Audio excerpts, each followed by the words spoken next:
रचना एक छोटे से शहर में रहने वाली गरीब परिवार की लड़की थी। उसके परिवार में उसके माता पिता और 2 छोटे भाई बहन थे। रचना के पिता बहुत बीमार रहते थे। रचना तीनों भाई बहनों में पढ़ने में सबसे होशियार थी। वो शुरू से ही अपनी क्लास की टॉपर रही थी। 12th पास आउट होने के बाद वो आगे पढ़ाई करना चाहती थी, लेकिन अपनी गरीबी और घर के हालात के कारण वो आगे पढ़ न सकी। अब उसके पिताजी की तबीयत पहले से भी ज्यादा खराब रहने लगी, इसलिए रचना 12वीं करते ही जॉब की तलाश में लग गई। एक दिन वो अपनी बेस्ट फ्रेंड अनीता के घर जाती है।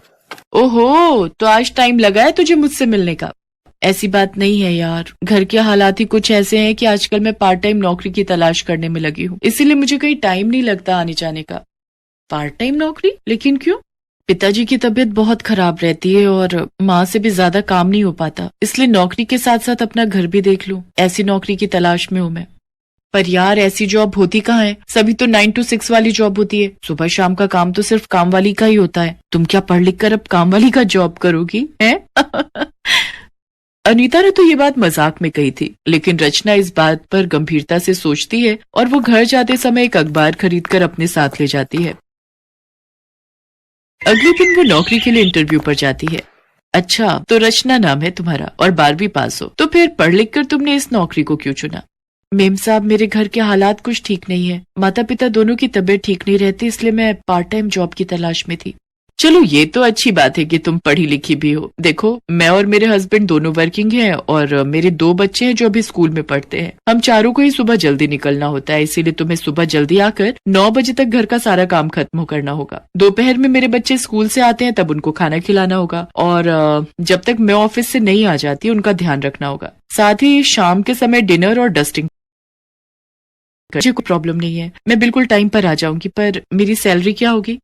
12,000 महीना ठीक रहेगा, लेकिन हाँ, मुझे ईमानदार लोग बहुत पसंद है, तो ईमानदारी सबसे ऊपर रखना। कोई भी चीज घर की इधर उधर नहीं होनी चाहिए। वैसे तो ये थोड़े ही दिनों की बात है। मेरी जो पुरानी मेड थी वो भी 3 महीने की छुट्टी पर गई है। उसके आने पर हो सकता है मैं तुम्हें नौकरी पर रखूं या ना रखूं। अगर मुझे तुम्हारा काम पसंद आया तो हो सकता है मैं तुम्हें परमानेंट भी रख लूं। रचना झट से इस जॉब के लिए हाँ कर देती है। फिर वो खुशी खुशी घर आकर सबको अपनी जॉब के बारे में बताती है, लेकिन वो किसी को नहीं बताती कि वो दूसरों के घर पर काम करने के लिए जाएगी। पर दीदी, अगर आप जॉब पर चले जाओगे तो मेरा और पिंकी का होमवर्क कौन करवाएगा? अरे रात को तो मैं घर पर ही रहूंगी ना, तब मैं तुम दोनों को पढ़ा दिया करूंगी। और माँ, मेरी पहली सैलरी मिलते ही हम पिताजी को हॉस्पिटल लेकर जाएंगे। बस थोड़े दिन की बात है, फिर सब ठीक हो जाएगा।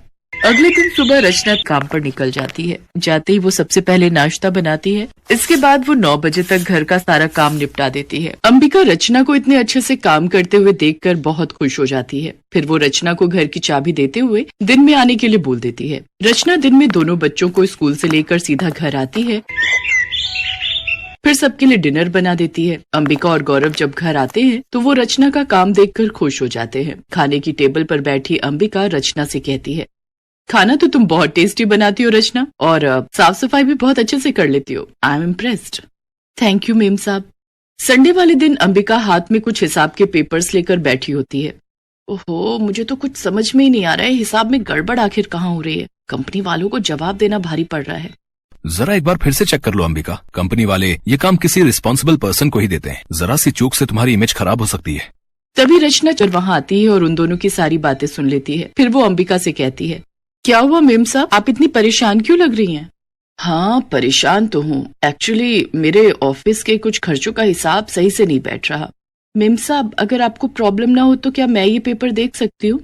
उसकी बात सुनकर दोनों हंसने लगते हैं। तभी अंबिका कहती है, बहुत बड़ा हिसाब है रचना, जब मैं नहीं कर पा रही तो तुम कैसे कर पाओगी? लेकिन क्या मैं एक बार कोशिश कर सकती हूँ? उसके इतना कहते ही अंबिका अपने हिसाब के पेपर रचना को दे देती है। रचना बड़े ध्यान से सारे पेपर्स को देखती है और हिसाब लगाकर आखिर में अंबिका को बता देती है कि यहाँ पर गड़बड़ हो रही है। अंबिका जब देखती है तो हैरान रह जाती है। Excellent, oh my God, you are such a brilliant lady. Rachna, कैसे किया तुमने ये सब? इतनी इंटेलिजेंट होकर तुम यहाँ झाड़ू पोछा कर रही हो। मेम साहब, मेरा मैथमेटिक बहुत अच्छा है, लेकिन अपने घर के हालातों की वजह से मैं अपनी आगे की पढ़ाई जारी नहीं रख पाई और आपके यहाँ जॉब कर रही हूँ।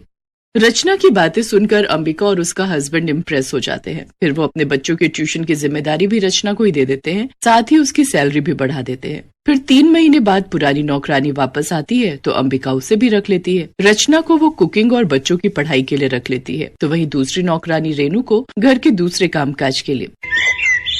हम दोनों ही काम वाली हैं, लेकिन फिर भी मालकिन इस रचना को कितना भाव देती है। इसकी तो जल्दी ही छुट्टी करवानी पड़ेगी।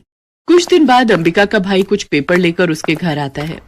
दीदी मुझे तो कुछ समझ नहीं आ रहा, इस हिसाब में आखिर गड़बड़ कहाँ हो रही है, जिस वजह से पिताजी मुझे डांट रहे हैं। फिर मुझे आपका ख्याल आया, आपसे इंटेलिजेंट तो कोई नहीं है जो मेरी ये प्रॉब्लम सॉल्व कर सके। तभी वो रचना को आवाज देती है। दीदी आप किसको आवाज दे रही हो? हमारी मेड है, वही इसे सॉल्व करेगी। I think you are joking दीदी, है ना? एक काम वाली, क्यों आप मेरा मजाक उड़ा रहे हो? रचना मुझसे कहीं ज्यादा ब्रिलियंट है, उसी ने मेरे एक हिसाब को सॉल्व आउट किया था। तभी रचना वहाँ आती है। अंबिका उसको रोहन के लाए हुए पेपर देते हुए कहती है, मेरे पापा के कपड़ों की दुकान है जो कि रोहन संभालता है। इससे हिसाब में कुछ गड़बड़ हो गई है। अगर तुम गलती ढूंढ लोगी तो तुम्हारे आगे की पढ़ाई की सारी जिम्मेदारी मेरी। रचना पेपर ले लेती है और 15 मिनट के अंदर सारा हिसाब क्लियर कर देती है। रोहन ये देखकर हैरान रह जाता है। जो हिसाब उसके पिताजी ने बताया था वही हिसाब रचना ने पेपर पर उतार दिया था। कहा था ना मैंने, बहुत इंटेलिजेंट लड़की है। मान गया दीदी, सच में जो हिसाब मुझसे 2 दिन में क्लियर नहीं हो पा रहा था, इसने चुटकी में सॉल्व कर दिया। चलो, तुमने अपना काम पूरा किया, अब मैं भी अपना वादा निभाऊंगी। तुम्हें आगे की पढ़ाई मैं करवाऊंगी। Thank you so much ma'am साहब। देखते ही देखते 3 साल गुजर जाते हैं और रचना अपनी ग्रेजुएशन पूरी कर लेती है। इसके बाद अंबिका रचना को अपने भाई की दुकान पर अकाउंटेंट की जॉब पर लगवा देती है। साथ ही रचना अंबिका के बच्चों को ट्यूशन भी देती थी। एक शाम अंबिका को किसी पार्टी में जाना होता है, तभी वो अपना सोने का हार निकाल कर पहनने लगती है कि इतने में उसका फोन आ जाता है। तभी रेनू वो हार उठाकर चुपके से रचना के बैग में डाल देती है। इसके बाद जब अंबिका वो हार ढूंढती है तो उसे कहीं नहीं मिलता। मालकिन, मैंने रचना जी को आपके कमरे में जाते हुए देखा था, तो हो सकता है कि... ये क्या बकवास कर रही हो तुम? आप चाहो तो हम दोनों के बैग की तलाशी ले सकती हो। अंबिका रचना का बैग देखती है तो उसमें उसका सोने का हार रखा होता है। ये देखकर सब हैरान रह जाते हैं। मैंने चोरी नहीं की मेम साहब, मुझे नहीं पता ये कैसे मेरे बैग में आया। रचना रोते रोते घर चली जाती है। अगले 3 दिन तक रचना बच्चों को ट्यूशन पढ़ाने नहीं आती। संडे वाले दिन अंबिका घर पर होती है कि तभी उसे किचन में से कुछ आवाज आती है। चोरी का इल्जाम लगाकर आखिरकार निकलवा ही दिया मैंने उस रचना को, और किसी को मुझ पर शक भी नहीं हुआ। ये सुनकर अंबिका को बहुत बुरा लगता है और वो रेनू पर चिल्लाते हुए पूछती है कि उसने ऐसा क्यों किया। क्योंकि मुझे रचना से जलन होती थी। आप हमेशा उसी को ही भाव देते थे, इसीलिए मैंने झूठे इल्जाम में उसे फंसा दिया। मुझे माफ कर दो मालकिन। अगले दिन अंबिका रचना के घर जाकर उससे माफी मांगती है और उसके माता पिता को बताती है कि अब रचना उसके भाई के यहाँ जॉब नहीं करेगी, बहू बनकर उनके घर में जाएगी। उसके भाई रोहन को रचना बहुत पसंद है और वो इससे शादी करना चाहता है और हम सबको गर्व होगा अगर रचना हमारे घर की बहू बनेगी। अंबिका की ये बात सुनकर रचना और उसके घर वाले बहुत खुश होते हैं और कुछ दिनों के बाद उन दोनों की शादी